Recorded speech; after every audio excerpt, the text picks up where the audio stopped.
On this episode of Hot Rod Hoarders, we're featuring a flawless big block Chevelle that was the ultimate incentive for a 10-year-old boy in Virginia. This car was passed down from father to son with a pretty stern warning attached to it, and Terry Davis still has this car to this day, more than 40 years later. This car was bought in February of 1980 by a guy that everybody knew as Stick. Now, Stick Davis loved old Chevrolets, but in 1980 his son Terry was 10 years old, and this was going to be the perfect bargaining chip.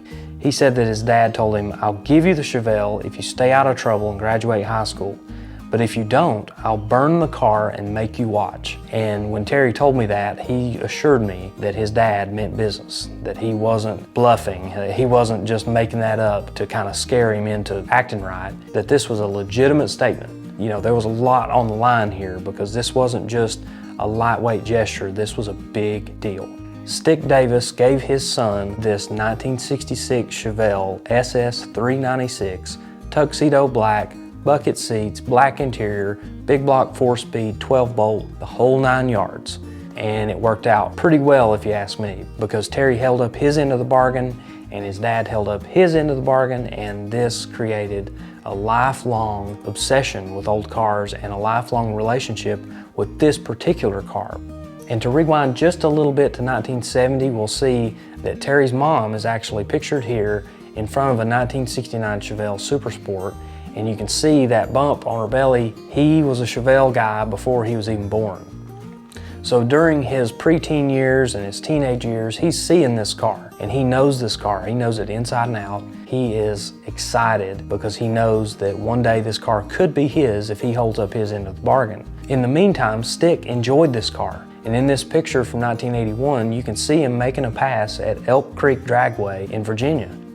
During his teenage years, Terry got more and more interested in cars, and he just really wanted to be more involved. So he ended up getting his first summer job, which was with a guy named Harold Buckley. He had a restoration shop, and he did mostly AACA type cars, which these things are 100% authentic. So Terry spent a lot of time with him. He learned a lot. He picked up bodywork and paint like it was just natural to him. And that gave him the confidence to repaint his Chevelle. He painted this car when he was 15, just barely got it done in time to use this car for his driver's license test.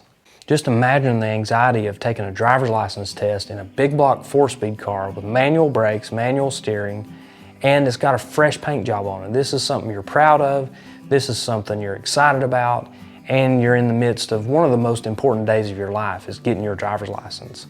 As Terry got a little bit older, he decided that paint and body work was going to be his career. So he started painting cars and restoring cars for a living. And that didn't leave a lot of time for personal projects. So the 66 Chevelle kind of got pushed back into the corner. And in the meantime, while he's working on other people's projects and his own projects, he's collecting original and NOS components for the 66. This takes years to accumulate all these parts. He knew it was going to be a huge project to strip this thing back down and completely go through it all over again. And this time he wanted to do it right. He wanted to be authentic about it. He wanted it to be a show-winning, 100% restored car. And one day in the shop, he was working on a customer's car and his dad came in. He told him, "I never would have given you that car if I knew you were just going to let it sit like that." Terry replied to him, "You know I'm going to restore it one of these days." And they're laughing and carrying on and having a fun conversation. It's lighthearted. But then Stick said, "I'll never live long enough to see that." Terry still remembers it like it was yesterday. And he remembers those statements, those things that his dad was saying, because unfortunately Stick was killed in a tragic accident not long after that, just a few months. And you know, it was one of those things that it just pushed Terry over the edge. It pushed him to go ahead and restore this car.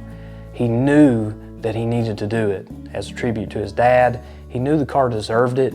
He knew that he was capable of it, so the time was right to just jump in there and make it happen.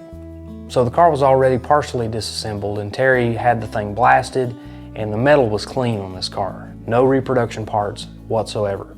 All the trim is original, all the glass is original GM glass. And you know, this car, as they took it apart and blasted it, you can see this is as pure and as solid as you can get.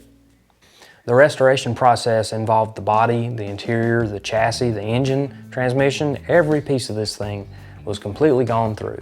And to give you some information on it, the engine in this car is an L35, which is a 396 cubic inch, 325 horsepower, backed by a Muncie M20 4-speed manual transmission.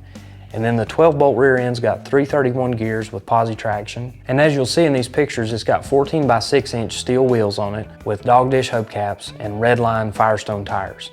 Now, all of this is authentic as it can get, and Terry actually did later on put the deluxe mag wheel style hubcaps on this car, kind of as a throwback to the way he remembered it as a kid. Other details you'll see on this car is the absolutely flawless bodywork. Now, black paint will show every imperfection that you can imagine. And Terry completely went all out on this car. He straightened it and used RM single stage urethane paint on here, and this thing is sanded and buffed to perfection. Another cool detail on the car are the license plates. It's got vintage 1966 plates, but what's really cool is the number on here. It's 138-396. 138 meaning Super Sport, 396 meaning Big Block Chevrolet. You couldn't ask for a better plate for an old school Chevelle like this. And the cool thing about it, here on the front, you'll see these AACA plaques that attach to the license plate. These are very important pieces. Remember back when he was a teenager and he worked for that guy in the restoration shop and they did AACA type restorations? Well, now he did one of his own. He knew the car was nice. He knew that he went the extra mile to make this thing straight and slick and perfect in every way, but getting that validation from the AACA judges, that meant a lot to him. So this car won big at AACA. It won big at the Super Chevy shows while that was still going on. It won at McCacken. It won at every big Chevelle show that there is. And all of these things started really adding up for Terry. Like, you know, he had had this car for years. He had looked at this car for years. He had planned all of these things for so many years, and it was finally happening. And he knew that his dad would be proud of the result. He knew that his dad would be proud of him. And, you know, the car is the ultimate proof of that. This car is incredible. And it's a family member. It's something extremely special. It's one of those cars that could never be sold. It means the world to him. And he continues to show this thing off and tell this car's story. And I was really fortunate to be able to tell its story too. I actually photographed this car with another 66 Chevelle that Terry had built. He actually built them side by side. And I photographed those cars for Musclecar Review magazine a few years ago. And you know, I wanted to use those pictures and some of the information to be able to tell the story in a different way. So I wanted to do that here in this video, give you all the information I could give you on the car, give you the history behind it, and to just give you an idea of what family cars are all about. I've got one right here behind me, this old Corvette. It's got tons of memories. It's got tons of meaning for me. And to see that somebody else had that same type of relationship with their dad and with their dream car basically, it means a lot. And it's pretty impactful to the car world to see that, you know, we're not just dressing up cars and sending them to Barrett-Jackson for the next guy to pick up. That these things mean something to us. That's why we do this. So, you know, I wanted to pass that along here, show you this incredible car, and I'm always wanting to share more car stories like this one. So stay tuned to this channel. I post each and every Friday. Thank you for watching.